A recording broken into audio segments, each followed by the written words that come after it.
اعوذ باللہ من الشیطان الرجیم بسم اللہ الرحمن الرحیم۔ السلام علیکم ورحمۃ اللہ وبرکاتہ۔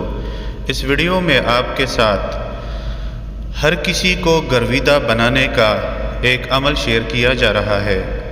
جو شخص اسم مبارک یا حلیم کو مقررہ وقت پر روزانہ 325 مرتبہ ایک سال اول و آخر 7 مرتبہ درود پاک کے ساتھ پڑھے، وہ دیکھے گا کہ لوگ اس کے گرویدہ ہونے لگیں گے، عوام الناس اس سے پیار کرنے لگے ہیں اور خود اس کے دل میں بھی انتہائی نرمی پیدا ہو گئی ہے اور غصہ تو بہت ہی کم ہو گیا ہے۔